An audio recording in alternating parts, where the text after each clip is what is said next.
YCP చేసిన విధ్వంసం తలుచుకుంటే భయమేస్తుందన్నారు ఏపీ సీఎం చంద్రబాబు. చిత్తూరు జిల్లాలో తన సొంత నియోజకవర్గం కుప్పం పర్యటనకు వచ్చిన ఆయన బుధవారం సాయంత్రం శాంతిపురంలో నిర్వహించిన ప్రజావేదికలో మాట్లాడారు. రాష్ట్రంలో అన్ని వ్యవస్థలు పడకేశాయని చెప్పారు. కేంద్రం నిధుల్ని కూడా తీసుకురాలేకపోయారని, పైగా లక్షల కోట్లు అప్పులు చేసి పోయారని ఆగ్రహం వ్యక్తం చేశారు.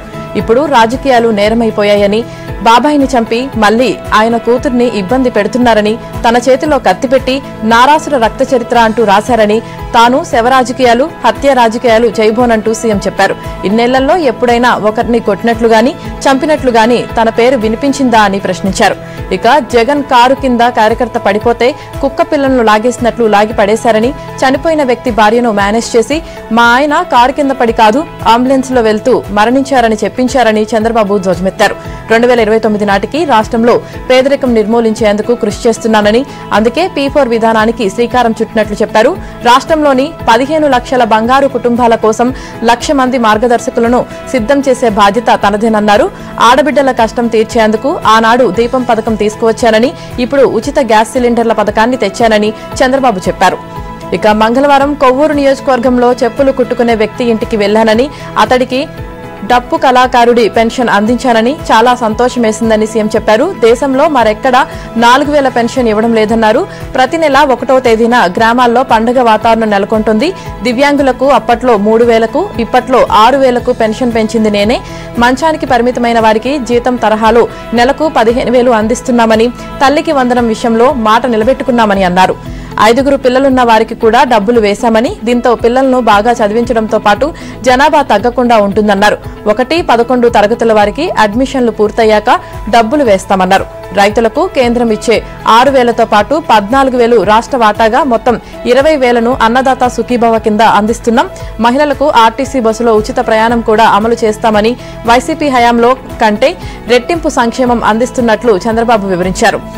వరుసగా 9 సార్లు కుప్పం ప్రజలు గెలిపించారని, దేశంలోనే ఇదొక చరిత్రగా సీఎం పేర్కొన్నారు.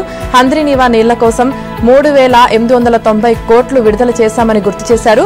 ఒక ప్రాజెక్టు కోసం ఒకే విడతలో ఇన్ని నిధులివ్వడం స్వాతంత్ర్యం వచ్చిన తర్వాత ఎప్పుడూ జరగలేదన్నారు. ఈ ఏడాది ఖచ్చితంగా కుప్పానికి హంద్రీనీవా నీళ్లు తెస్తామని, ఇందులో ఎలాంటి సందేహం లేదని ఏపీ సీఎం స్పష్టం చేశారు. సుపరిపాలనలో తొలి అడుగులో భాగంగా చంద్రబాబు బుధవారం రాత్రి శాంతిపురం మండలం తిమ్మరాజుపల్లిలో ఇంటింటికి తిరిగారు. కూటమి ప్రభుత్వం ఏడాది పాలనలో ఇంతవరకు చేసిన అభివృద్ధి, సంక్షేమం గురించి వివరించారు. రాత్రి 8:15 మొదలుపెట్టి అర్ధరాత్రి 11 గంటలు దాటే వరకు గ్రామంలోని ప్రతి ఇంటికి వెళ్లి కుటుంబ సభ్యులను పలకరించారు. పిల్లల చదువులు, పెద్దలకు ఆరోగ్యం, సంక్షేమ పథకాలు అందుతున్నాయా, ఏమైనా సమస్యలున్నాయా అని ప్రశ్నిస్తూ వారి సమాధానాలు ఓపికతో వింటూ ముందుకు కదిలారు. ప్రతి ఇంటి వద్ద కుటుంబ సభ్యులతో ఫోటోలు దిగారు. విద్య, వైద్యం, ఆర్థిక అవసరమున్న వారికి తక్షణ సాయం అందించాలని అక్కడికక్కడే అధికారులను ఆదేశించారు. అనంతరం తన ఇంటికి చేరుకున్నారు. ఆయన ఇవాళ కుప్పం రూరల్ మండలంలో పర్యటిస్తారు. కూటమి ప్రభుత్వం ఏర్పడి ఏడాది పూర్తయిన సందర్భంగా రాష్ట్ర వ్యాప్తంగా సుపరిపాలనలో తొలి అడుగు కార్యక్రమం ఘనంగా నిర్వహిస్తున్నారు. తొలి రోజు బుధవారం అత్యధిక నియోజకవర్గాల్లో ఈ కార్యక్రమాన్ని ప్రారంభించారు. మంత్రులు, ఎంపీలు, ఎమ్మెల్యేలు, ఇతర ప్రజాప్రతినిధులు, నాయకులు, కార్యకర్తలు ఇంటింటికి తిరుగుతూ ప్రజలతో మమేకమయ్యారు. సంక్షేమ పథకాలు అందుతున్నాయా అని ప్రజలను అడిగి తెలుసుకున్నారు. ప్రజలు చెప్పిన సమస్యలను పరిష్కరిస్తామని హామీ ఇచ్చారు. కృష్ణా జిల్లా మచిలీపట్నం నియోజకవర్గంలో మంత్రి కొల్లు రవీంద్ర సుల్తాన్ నగరంలోని ఆంజనేయ స్వామి గుడిలో పూజలు నిర్వహించి కార్యక్రమాన్ని ప్రారంభించారు. పామరు నియోజకవర్గంలో ఎమ్మెల్యే వర్ల కుమార్ రాజా పర్యటించి ప్రజల బాగోగులను అడిగి తెలుసుకున్నారు. పెడన ఎమ్మెల్యే కాగిత కృష్ణప్రసాద్ కృత్తివెన్నుమండ ఇంతేరు గ్రామంలో పర్యటించగా రోడ్లు వేయించాలని, ఇళ్ల పట్టాలు, తాగునీటిని సక్రమంగా ఇప్పించాలని గ్రామస్తులు కోరారు. అవినిగడ్డ నియోజకవర్గంలో ఆర్టీసీ చైర్మన్ కొనకల్ల నారాయణరావు, గన్నవరంలో ప్రభుత్వ విప్ యార్లగడ్డ వెంకట్రావు ఇంటింటికి తిరిగి కూటమి ప్రభుత్వం అమలు చేస్తున్న సంక్షేమ కార్యక్రమాలను ప్రజలకు వివరించారు. గుడివాడలో ఎమ్మెల్యే వెనిగండ్ల రాము, రాష్ట్ర గిడ్డంగుల సంస్థ చైర్మన్ రావి వెంకటేశ్వరరావు, ఎన్టీఆర్ జిల్లాలోని విజయవాడ పశ్చిమ నియోజకవర్గంలో ఎంపీ కేసినేని శివనాథ్, మాజీ ఎమ్మెల్సీ బుద్దా వెంకన్న, టీడీపీ రాష్ట్ర అధికార ప్రతినిధి నాగుల్ మీరా, ఎమ్మెల్సీ బీద రవిచంద్ర యాదవ్, మాజీ ఎమ్మెల్సీ మంతెన వెంకట సత్యనారాయణరాజు కార్యక్రమాలు నిర్వహించారు. విశాఖ జిల్లాలో 7 అసెంబ్లీ నియోజకవర్గాలు ఉండగా 6 నియోజకవర్గాల్లో కార్యక్రమాలు కొనసాగాయి. విశాఖ ఉత్తర నియోజకవర్గంలో టీడీపీకి ఇన్ఛార్జి లేకపోవడంతో అక్కడ తొలి అడుగు కార్యక్రమం నిర్వహించలేదు. గాజువాకలో టీడీపీ రాష్ట్ర అధ్యక్షుడు పల్లా శ్రీనివాసరావు, విశాఖ దక్షిణ నియోజకవర్గంలో ఎంపీ ఎం శ్రీ భరత్ కార్యక్రమాలు నిర్వహించారు. అల్లూరి సీతారామరాజు జిల్లాలోని పాడేరు, అరకులోయ, రంపచోడవరం నియోజకవర్గాల్లో కార్యక్రమాలు కొనసాగాయి. అనకాపల్లి జిల్లాలోని అన్ని నియోజకవర్గాల్లో కార్యక్రమం మొదలైంది. పాయకారావుపేట నియోజకవర్గంలో హోంమంత్రి వంగల్పూడి అనిత ఇంటింటికి వెళ్లి కూటమి ప్రభుత్వం చేపట్టిన కార్యక్రమాలు, సాధించిన విజయాలు, భవిష్యత్తులో చేపట్టబోయే కార్యక్రమాలను ప్రజలకు వివరించారు. అనంతరం రచ్చబండ కార్యక్రమం నిర్వహించారు. ప్రకాశం జిల్లాలోని 8 నియోజకవర్గాల్లో కార్యక్రమాలు కొనసాగాయి. కడప, అన్నమయ్య జిల్లాలో సుపరిపాలనకు తొలి అడుగు కార్యక్రమంలో భాగంగా మంగళవారం టీడీపీ నేతలు ఇంటింటికి బాటపట్టారు. కడప జిల్లా పులివెందల్లో బీటెక్ రవి, రాయచోటి నియోజకవర్గంలో మంత్రి మండిపల్లె రాంప్రసాద్ రెడ్డి కార్యక్రమాల్లో పాల్గొన్నారు. ఏలూరు జిల్లా వ్యాప్తంగా వర్షాలు పడుతున్నా తొలి అడుగు కార్యక్రమానికి అనూహ్య స్పందన కనిపించింది. గుంటూరు జిల్లా తాడేపల్లిలోని మహానాడు కాలనీలో బుధవారం సాయంత్రం నిర్వహించిన సుపరిపాలనలో తొలి అడుగు కార్యక్రమంలో మంత్రి లోకేష్ పాల్గొన్నారు. ఇంటింటికి తిరిగి కరపత్రాల ద్వారా కూటమి ప్రభుత్వం ఏడాదిలో చేపట్టిన అభివృద్ధి, సంక్షేమ కార్యక్రమాలను ప్రజలకు వివరించారు. లోకేష్ కు స్థానికులు ఘన స్వాగతం పలికారు. ప్రతి ఒక్కరిని ఆప్యాయంగా పలకరిస్తూ ఆయన ముందుకు సాగారు. ఈ సందర్భంగా తామెదుర్కొంటున్న పలు సమస్యలను స్థానికులు మంత్రి దృష్టికి తీసుకువచ్చారు. ఆయా సమస్యల పరిష్కారానికి కృషి చేస్తామని లోకేష్ హామీ ఇచ్చారు. రిటైనింగ్ వాల్ ప్రాంతాన్ని పరిశీలించిన మంత్రి నిర్మాణ పనులను త్వరితగతిన ప్రారంభించడానికి చర్యలు తీసుకోవాలని అధికారులను ఆదేశించారు. బీసీ సామాజిక వర్గానికి చెందిన మధుబాబు ఇంటికి వెళ్లిన మంత్రి లోకేష్ ప్రభుత్వ పథకాలు అందుతున్న తీరుపై ఆరా తీశారు. కుటుంబ సభ్యుల యోగక్షేమాలు అడిగి తెలుసుకున్నారు. మా దశాబ్దాల కళ ఇంటి పట్టా అందించారు. రూపాయి ఖర్చు లేకుండా రిజిస్ట్రేషన్ చేయించుకున్నామని, తాము ఎక్కడికి తిరగలేదని, బస్సులు పెట్టి మరీ మమ్మల్ని తీసుకువెళ్లి భోజనంతో పాటు బట్టలు పెట్టి ఇంటి పట్టా అందించారు. ఇంటర్ చదువుతున్న తమ కుమార్తెకు తల్లికి వందనం సాయం అందిందని కుటుంబం సంతోషం వ్యక్తం చేసింది. దీపం పథకం కింద గ్యాస్ సబ్సిడీ నగదు బ్యాంకు ఖాతాలో జమ అయిందని, తమకు చాలా ఆనందంగా ఉందన్నారు. తమ కుమారుడు ఇంటర్ పూర్తి చేశాడని, త్వరలోనే ఇంజనీరింగ్ లో చేరుస్తామని మధుబాబు కుటుంబ సభ్యులు లోకేష్ కు వివరించారు.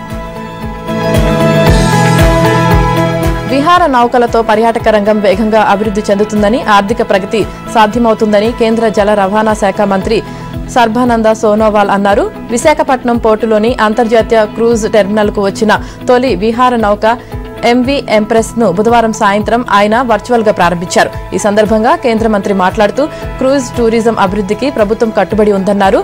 జల రవాణా శాఖ సహాయ మంత్రి సంతన్ ఠాకూర్ మాట్లాడుతూ దేశవ్యాప్తంగా క్రూజ్ టూరిజం అభివృద్ధి చేస్తామన్నారు. విశాఖపట్నం నుంచి త్వరలో రెగ్యులర్ గా విహార నౌకలు, క్రూజర్లు నడిపేలా చర్యలు చేపడుతున్నామని రాష్ట్ర పర్యాటక శాఖ మంత్రి కందుల దుర్గేష్ తెలిపారు. విహార నౌకల ద్వారా అంతర్జాతీయ పర్యాటకులను విశాఖపట్నం తీసుకువస్తామన్నారు. రాష్ట్రంలో పర్యాటక ప్రాంతాలను ఒక సర్క్యూట్ కిందకి తీసుకువస్తామన్నారు. ఏటా క్రూజ్ ఆధారిత నైపుణ్యాలపై 5,000 మంది యువతకు శిక్షణ ఇచ్చి ఉపాధి అవకాశాలకు సిద్ధం చేస్తామన్నారు. ప్రత్యేక క్రూజులను నడిపే ప్రణాళిక ఉందన్నారు. జనంలోనికి వెళ్లి ప్రభుత్వ ప్రజా వ్యతిరేక కార్యక్రమాలపై నిలదీయాలంటూ జగన్ పిలుపునిచ్చారు. చంద్రబాబు విధానాలను ఎండగడుతూ ఇంటింటికి వెళ్లాలని ఆదేశించారు. కానీ వైసీపీ నేతలు ఆ సాహసం చేయలేకపోతున్నారు. చంద్రబాబు హామీలను గుర్తు చేద్దామంటూ జగన్ ఇచ్చిన పిలుపును వైసీపీ కేడర్ ఎక్కడా పట్టించుకోలేదు. ఈ నెల 1వ తేదీ నుంచి 4 దశల్లో ఈ కార్యక్రమం చేపట్టాలనుకున్నారు. అధికారంలోకి రాకముందు చంద్రబాబు, కూటమి నేతలు ఇచ్చిన హామీల్లో అమలు కాని వాటిని జనాలకు గుర్తు చేస్తూ గడప గడపకు వెళ్లాలని జగన్ ఆదేశించారు. అయితే మెజారిటీ వైసీపీ నేతలు కనీసం తమ ఇంటి గడప దాటి రోడ్డెక్కలేదు. తొలి దశ కార్యక్రమాన్ని 4 రోజులు నిర్వహించాల్సి ఉంది. అయితే తొలి 2 రోజులు ఎక్కడా పెద్దగా స్పందన కనిపించలేదు. జిల్లా పార్టీ అధ్యక్షుల స్థాయిలో మొదటి దశను నిర్వహించాలన్న జగన్ ఆదేశం ఆయన సొంత జిల్లా కడపలోనే అమలు కాకపోవడం గమనార్హం. దీంతో గురువారం నాటికి ఈ కార్యక్రమం సమాయత్తం కావాలని తాజాగా అధిష్టానం ఆదేశాలు జారీ చేసింది. ప్రభుత్వ విద్యారంగాన్ని బలోపేతం చేసే పవిత్ర బాధ్యత టీచర్లపైనే ఉందని మానవ వనరుల అభివృద్ధి శాఖ మంత్రి లోకేష్ చెప్పారు. మొదటి ఏడాదిలో సంస్కరణలు పూర్తి చేశామని, అభ్యసన ఫలితాలు సాధించడమే ఇక ఏకైక లక్ష్యమన్నారు. ప్రాథమిక విద్యలో అద్భుత ఫలితాలు సాధిస్తున్న కర్నూలు జిల్లా పత్తికొండ మండలం జేఎం తండాలోని ఏకోపాధ్యాయ పాఠశాల ఉపాధ్యాయురాలు ఎం కళ్యాణిని బుధవారం ఉండవల్లిలోని నివాసంలో ఆయన సన్మానించారు. వృత్తి పట్ల అంకిత భావంతో పనిచేస్తున్న ఆమెను మంత్రి స్వయంగా తన నివాసానికి ఆహ్వానించారు. పట్టుదలతో పాఠశాలను అద్భుతంగా తీర్చిదిద్దారని కొనియాడారు. షైనింగ్ టీచర్ పేరుతో అభినందించారు. ఆమె నుంచి పలు సలహాలు, సూచనలు స్వీకరించారు. ఈ సందర్భంగా మంత్రి మాట్లాడుతూ రాష్ట్రంలో 9,600 ప్రాథమిక పాఠశాలల్లో తరగతికి ఒక టీచర్ను కేటాయించామని చెప్పారు. విద్యార్థులకు హోంవర్క్ ఇచ్చే అంశాన్ని కూడా పరిశీలిస్తున్నామన్నారు. ప్రభుత్వ పాఠశాలల్లో అర్హత కలిగిన టీచర్లున్నారని, ప్రైవేటు కంటే నాణ్యమైన విద్య లభిస్తుందని, సన్న బియ్యంతో మధ్యాహ్న భోజనం అందిస్తున్నామని తెలిపారు. ప్రభుత్వ పాఠశాలలపై నమ్మకం కలిగేలా ప్రభుత్వం చర్యలు తీసుకుంటోందని, వాటి బలోపేతానికి సీరియస్ గా పనిచేస్తుందని చెప్పారు. సుపరిపాలనలో తొలి అడుగు కార్యక్రమంలో భాగంగా పల్నాడు జిల్లా గురజాల నియోజకవర్గంలో ఎంపీ, ఎమ్మెల్యేలు ఇంటింటికి తిరిగి పరామర్శించారు. మాడుగులలో కూటమి ప్రభుత్వం చేసిన అభివృద్ధి కార్యక్రమాలను ప్రజల్లోకి తీసుకువెళ్లడానికి, ప్రజా సమస్యలు తెలుసుకోవడానికి నర్సారావుపేట ఎంపీ శ్రీ కృష్ణదేవరాయలు, గురజాల ఎమ్మెల్యే ఎరపతినేని శ్రీనివాసరావు ప్రజలతో మమేకమయ్యారు. ఏడాది కాలంలో కూటమి ప్రభుత్వం గురజాల నియోజకవర్గంలో చేసిన అభివృద్ధి, సంక్షేమ కార్యక్రమాలను ప్రజలకు వివరించారు. ఈ కార్యక్రమంలో గురజాల నియోజకవర్గ పరిశీలకులు కల్లం రాజశేఖర్ రెడ్డి, మండల పార్టీ కన్వీనర్లు, గురజాల మండలం మరియు టౌన్లోని వివిధ హోదాల్లో ఉన్న నాయకులు, కార్యకర్తలు, మహిళలు పెద్ద ఎత్తున పాల్గొన్నారు. కాకినాడ జిల్లా పెద్దాపురం మండలం తిరుపతిలో ఎమ్మెల్యే చినరాజప్ప ఆధ్వర్యంలో సుపరిపాలనలో తొలి అడుగు కార్యక్రమం జరిగింది. కూటమి ప్రభుత్వం ఏడాది పాలన, సూపర్ 6 అమలుపై ప్రజలకు కరపత్రాలు పంచుతూ ప్రజల నుంచి అభిప్రాయాలు అడిగి తెలుసుకున్నారు. కూటమి పాలనలో వివక్ష లేకుండా పథకాలు అందుతున్నాయని ఈ సందర్భంగా ప్రజలు హర్షం వ్యక్తం చేశారు. ఈ కార్యక్రమంలో టీడీపీ జిల్లా అధ్యక్షుడు జ్యోతుల నవీన్, రాజ్యసభ సభ్యుడు సానా సతీష్ బాబు పాల్గొన్నారు. అంతకుముందు ప్రముఖ పుణ్యక్షేత్రం శృంగార వల్లభ స్వామి వారిని దర్శించుకున్నారు. ఈ సందర్భంగా ఆలయానికి భక్తుల తాకిడి ఎక్కువవుతున్న నేపథ్యంలో గ్రామానికి వచ్చే రహదారికి వెడల్పు చేసేందుకు 18 కోట్ల రూపాయలు నిధులు అవసరమని చినరాజప్ప ఎంపీ సానా సతీష్ దృష్టికి తీసుకువెళ్లగా కేంద్రం నుండి నిధులు మంజూరుకి కృషి చేస్తానని హామీ ఇచ్చారు. దీంతో గ్రామ ప్రజలు, టీడీపీ శ్రేణులు ఆనందం వ్యక్తం చేశారు. నెల్లూరు జిల్లా కావలిలో దివంగత వంగవీటి మోహనరంగ కాంస్య విగ్రహావిష్కరణ కార్యక్రమం జరిగింది. మంత్రులు నారాయణ, నిమ్మల రామానాయుడు, ఎమ్మెల్యే కావ్య కృష్ణారెడ్డి, టీడీపీ నేత వంగవీటి రాధాకృష్ణ పాల్గొన్నారు. మంత్రి నిమ్మల మాట్లాడుతూ కూటమి ప్రభుత్వంలో వంగవీటి రాధాకృష్ణకు సముచిత స్థానం కల్పించేందుకు సీఎం చంద్రబాబు సిద్ధంగా ఉన్నారని చెప్పారు. ప్రధాని మోదీ, చంద్రబాబు, పవన్ కళ్యాణ్ సారథ్యంలో రాష్ట్రం అభివృద్ధి పదంలో దూసుకువెళ్తుందని ఆయన వివరించారు. నారాయణ మాట్లాడుతూ జైలులో ఉండి ఎమ్మెల్యేగా ఎన్నికైన ఏకైక వ్యక్తి వంగవీటి మోహన్ రంగా అన్నారు. చనిపోయి 35 సంవత్సరాలైనా ప్రజల గుండెల్లో నిలిచే ఉన్నారని చెప్పారు.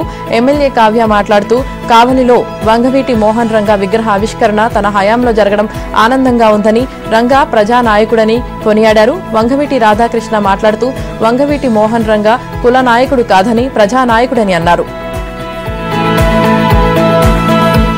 కేటీఆర్, హరీష్ రావు మధ్య రాజకీయ అస్తిత్వత పోరు నడుస్తుంది.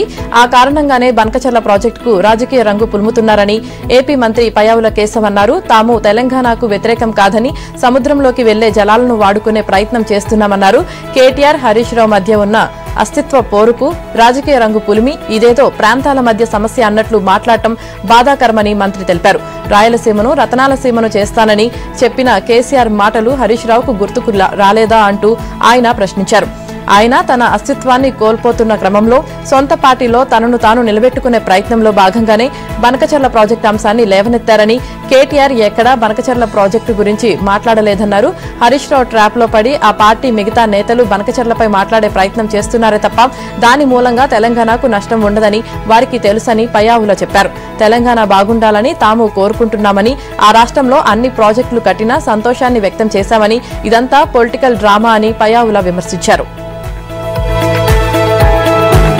రాష్ట్రంలో ప్రస్తుతం 10వ తరగతి వరకు ఉన్న పాఠశాల విద్యను ఇకపై 12వ తరగతి వరకు పొడిగించాలని ప్రభుత్వం యోచిస్తోంది. ఈ మేరకు ఉన్నత పాఠశాలల స్థాయిని పెంచి 12వ తరగతి వరకు కొనసాగించాలని భావిస్తుంది.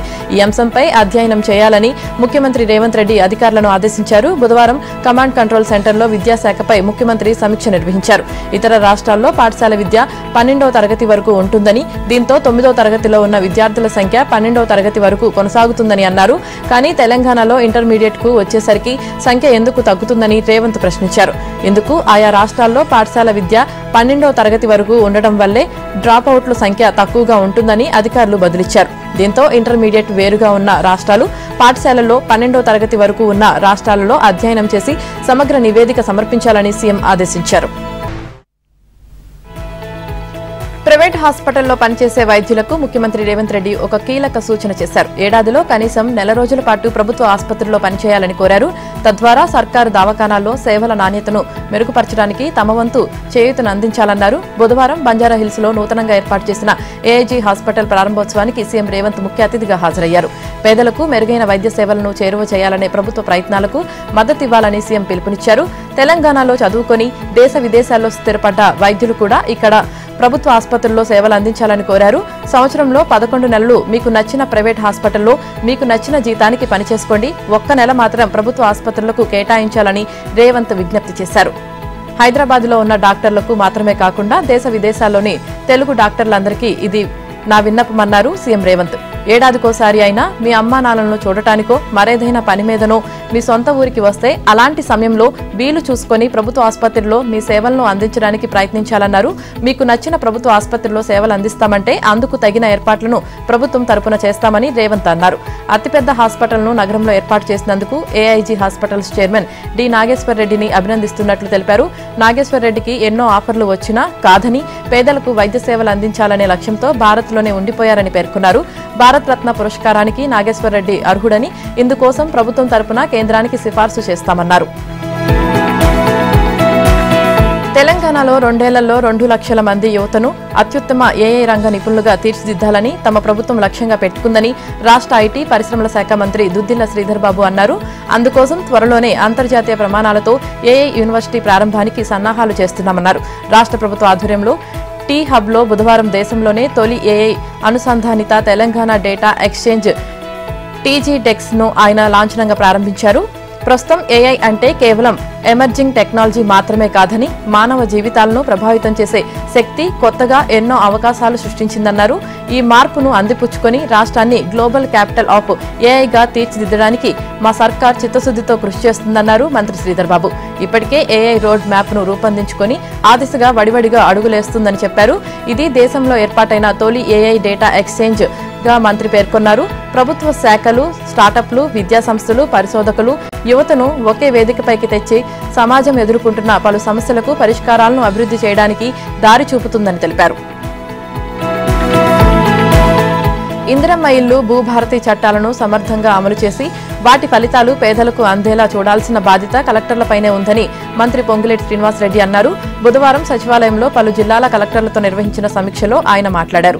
రాష్ట్రంలో ఇందిరమ్మ ప్రభుత్వం ఏర్పడితే సొంతింటి కల నెరవేరుతుందనే విశ్వాసంతో ప్రజలు తమకు అధికారం అప్పగించారని తెలిపారు. వారి నమ్మకాన్ని వమ్ము చేయకుండా సీఎం రేవంత్ ఆలోచనల మేరకు ఈ పథకాలకు శ్రీకారం చుట్టామని మంత్రి చెప్పారు.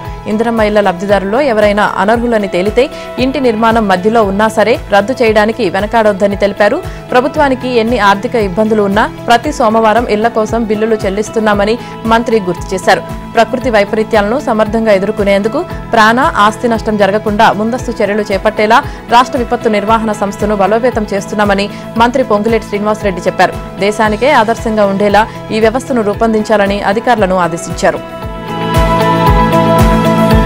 సిగాచి పరిశ్రమ దుర్ఘటనలో ఆత్మీయులను కోల్పోయిన వారికి కడసారి చూపు దక్కని వేదన వర్ణాతీతంగా మారింది. గల్లంతైన వారిలో 10 మంది ఆచూకీ దొరకని పరిస్థితి నెలకొంది. ప్లాంట్లోని డ్రయర్కు సమీపంలో పనిచేస్తున్న ఆ 10 మంది మంటల ఉధృతతో పాటు రసాయనాల ప్రభావంతో ఎముకలు సైతం బూడిదైపోయి ఉంటాయనే అభిప్రాయాలు వ్యక్తమవుతున్నాయి. ఇక పూర్తిగా కాలిపోయి మాంసపు ముద్దలుగా మారిన మరో 20 మందికి పైగా మృతదేహాల గుర్తింపులోనూ జాప్యం జరుగుతోంది. ప్రమాదం జరిగి 3 రోజులైనా తమ వారి జాడ లేక కుటుంబ సభ్యులు, బంధువులు కన్నీరు మున్నీరవుతున్నారు. ఆచూకీ చెప్పాలంటూ బుధవారం పరిశ్రమ వద్ద ఆందోళనకు దిగారు. మృతులు, గల్లంతైన వారి విషయంలో ప్రభుత్వం, కంపెనీ ప్రతినిధులు ఒక్కో లెక్క చెబుతుండడం గందరగోళానికి దారితీస్తుంది. ప్రమాదంలో ఆచూకీ తెలియకుండా పోయిన వారి కోసం బుధవారం ఘటనాస్థలిలో ప్రత్యేక డ్రైవ్ చేపట్టారు. హైడ్రా, ఎస్డీఆర్ఎఫ్, ఎన్డీఆర్ఎఫ్, అగ్నిమాపక బృందాలు శిథిలాల్లో గాలించాయి. అదనపు వాహనాలను, పరికరాలను తెప్పించి సహాయక చర్యలు చేపట్టారు. మంగళవారం ఉదయం మృతుల సంఖ్య 36కు చేరిందని సీఎం రేవంత్ రెడ్డి ప్రకటించారు. అదే రోజు సాయంత్రం కేంద్ర మంత్రి కిషన్ రెడ్డి ఘటనాస్థలిని పరిశీలించారు. 46 మంది వరకు చనిపోయినట్లు అధికారుల ద్వారా తెలిసిందని చెప్పారు. బుధవారం ఉదయం సిగాచి పరిశ్రమ యాజమాన్యం 40 మంది మృతి చెందారని ప్రకటించింది. రాత్రి సంగారెడ్డి కలెక్టర్ విడుదల చేసిన ప్రకటనలో మృతుల సంఖ్య 38 అని ఉంది. మరోవైపు పోస్టుమార్టం గదికి 45కు పైగా మృతదేహాలు, నమూనాలు వచ్చినట్లు చర్చ జరుగుతోంది. చంద్రబాబు షూరిటీ, మోసం గ్యారంటీ కార్యక్రమాలు రాష్ట్ర వ్యాప్తంగా నిర్వహించాలని వైఎస్ఆర్సీపీ శ్రేణులకు పిలుపునిచ్చింది. దీనిపై విజయవాడలో ఉమ్మడి కృష్ణా జిల్లా ముఖ్య నేతల వైఎస్ఆర్ పార్టీ విస్తృత సమావేశాన్ని నిర్వహించారు. ఈ కార్యక్రమానికి ఉమ్మడి కృష్ణా జిల్లాకు చెందిన ముఖ్య వైసీపీ నేతలు హాజరయ్యారు. చంద్రబాబు అబద్దాలతో గద్దెనెక్కారని, గ్రామ స్థాయి నుంచి రాష్ట్ర స్థాయి వరకు ప్రతి ఒక్కరూ ఇబ్బందులు పడుతున్నారని నేతలు ఆరోపించారు. జమిలీ ఎన్నికలు రాబోతున్నాయని, అందరూ కలిసికట్టుగా ఉండాలని పిలుపునిచ్చారు. తాము రప్పాలాడించబోతున్నామని, జగన్ అధికారంలోకి వచ్చాక తామేంటో చూపిస్తామన్నారు. గత ఏడాదిగా చేయూత, ఫీజు రియంబర్స్మెంట్, రైతు భరోసా, విద్యా దీవెన పథకాలు ఏమయ్యాయో ఎవరికీ తెలియదంటూ నేతలు విమర్శించారు. చంద్రబాబు చేసిన మోసాలపై 4వ తేదీ నుంచి ఇంటింటికి తిరిగి ప్రచారం చేస్తామన్నారు. ఈ కార్యక్రమం 11వ తేదీ వరకు కొనసాగుతుందని తెలిపారు. టీడీపీ పాలన ఏడాది పూర్తయినా అమలు చేయని హామీలను కూడా ప్రజలకు వివరించనున్నారు. ప్రజలు వైసీపీకి పంగనామాలు పెట్టి బుద్ధి రాలేదని శ్రీశైలం ఎమ్మెల్యే బుడ్డా రాజశేఖర్ రెడ్డి ఆగ్రహం వ్యక్తం చేశారు. నంద్యాల జిల్లా ఆత్మకూరు మండలం ఇందిరేశ్వరంలో సుపరిపాలన తొలి అడుగు కార్యక్రమంలో ఆయన పాల్గొన్నారు. గ్రామానికి వచ్చిన ఎమ్మెల్యేకు టీడీపీ శ్రేణులు ఘన స్వాగతం పలికారు. ఇంటింటికి తిరుగుతూ కూటమి ప్రభుత్వం అందిస్తున్న సంక్షేమ అభివృద్ధి కార్యక్రమాలను ఆయన ప్రజలకు వివరించారు. అలాగే ప్రజల సమస్యలను తెలుసుకుని మై టీడీపీ యాప్లో నమోదు చేశారు. ఈ సందర్భంగా బుడ్డా రాజశేఖర్ రెడ్డి మాట్లాడుతూ వైసీపీకి 11 సీట్లు ఇచ్చినా ఇంకా బుద్ధి రాలేదని విమర్శించారు. శ్రీశైలం నియోజకవర్గంలో అభివృద్ధిపై శిల్పా చక్రపాణి రెడ్డికి సవాల్ విసిరారు. ఒక్క సంవత్సరంలోనే 150 కోట్లతో అభివృద్ధి కార్యక్రమాలు చేపట్టామని తెలిపారు. శిల్ప తన భాష మార్చుకోవాలని ఎమ్మెల్యే సూచించారు. తుంగభద్ర డ్యాం, శ్రీశైలం రిజర్వాయర్ల నుండి రాయలసీమ ప్రాజెక్టులకు నీటి విడుదల చేయాలంటూ నిరసన తెలిపారు. రాయలసీమ సాధన సమితి ఆధ్వర్యంలో కర్నూలు జలమండలి చీఫ్ ఇంజనీరింగ్ కార్యాలయం ఎదుట బైఠాయించారు. ఖరీఫ్లో ముందస్తుగా వర్షాలు పడటంతో రాయలసీమ ప్రాంతంలో రైతులు విత్తనాలు వేసినా సకాలంలో వర్షాలు కురవక పంటలు ఎండిపోతున్నాయని నేతలు తెలిపారు. రైతులను దృష్టిలో ఉంచుకుని కూటమి ప్రభుత్వం తుంగభద్ర డ్యాం, శ్రీశైలం రిజర్వాయర్ల నుండి ప్రాజెక్టులకు నీటిని విడుదల చేసి రైతన్నను ఆదుకోవాలని వారు ప్రభుత్వాన్ని డిమాండ్ చేశారు. చీఫ్ సెక్రటరీ శ్రీశైలం రిజర్వాయర్లో ఉన్న నీటిని విద్యుత్ వినియోగానికి ఉపయోగించడం వల్ల రైతులకు తీవ్ర నష్టం కలుగుతుందని వారు తెలిపారు. కూటమి ప్రభుత్వం రైతుల పట్ల వివక్ష చూపకుండా రైతులకు మేలు చేసే ప్రభుత్వంగా వ్యవహరించాలని తెలిపారు. ఎన్నో ఏళ్ల నుంచి పత్రికలు ప్రజావారధులుగా నిలుస్తున్నాయని, ప్రజాప్రతినిధుల దృష్టికి రాని సమస్యలను సైతం గుర్తిస్తున్నాయని, ఈ విషయంలో ఆంధ్రజ్యోతి పాత్ర అద్వితీయమని మంత్రి ఎన్ఎండి ఫరూక్ అన్నారు. నంద్యాల జిల్లా కేంద్రంలోని నందమూరి నగర్లో బుధవారం నిర్వహించిన అక్షరమే అండగా పరిష్కారమే అజెండాగా జరిగిన సభలో ఆయన పాల్గొన్నారు. ఈ సందర్భంగా మంత్రి మాట్లాడుతూ పేదల సంక్షేమం, అభివృద్ధి లక్ష్యంగా పాలన సాగిస్తున్నామని అన్నారు. నియోజకవర్గంలోని ప్రజల సమస్యలను ఆంధ్రజ్యోతి తన దృష్టికి తీసుకురావడంతో వాటి పరిష్కారానికి కృషి చేశానని చెప్పారు. 38వ వార్డు పరిధి నందమూరి నగర్, వైఎస్ఆర్ నగర్లలో 3 కోట్ల నిధులతో రోడ్లు, కాలువలు, విద్యుత్ స్తంభాలు, లైట్లు, తాగునీటి పైప్ లైన్ తదితర పనులు చేపట్టామని వివరించారు.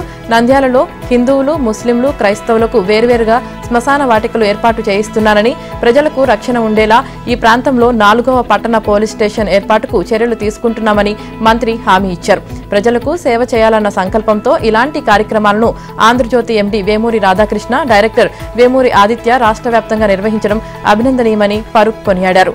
కార్యక్రమంలో టీడీపీ జిల్లా ప్రధాన కార్యదర్శి ఎన్ఎండి ఫిరోజ్, మున్సిపల్ కమిషనర్ బండి శేషన్న, ఆంధ్రజ్యోతి యూనిట్ మేనేజర్ ఆకుల లక్ష్మణ్ తదితరులు పాల్గొన్నారు.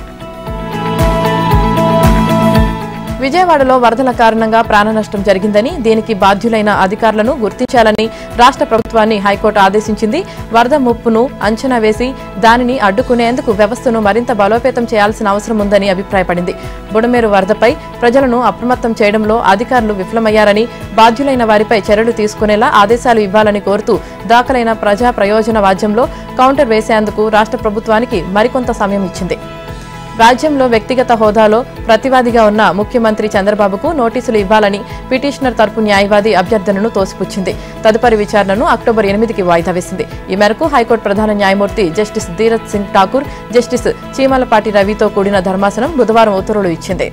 కృష్ణానదితో పాటు కొండవీటి వాగు, బుడమేరు ప్రవాహాలకు అవరోధంగా ఉన్న అక్రమ నిర్మాణాల తొలగింపునకు ఆదేశాలు ఇవ్వాలని కోరుతూ ఒంగోలుకు చెందిన విశ్రాంత పాత్రికేయుడు నాథాని భూపతిరావు హైకోర్టులో పిల్ దాఖలు చేశారు. ఈ పిల్ బుధవారం విచారణకు రాగా పిటిషనర్ తరపున న్యాయవాది కాసా జగన్మోహన్ రెడ్డి వాదనలు వినిపించారు.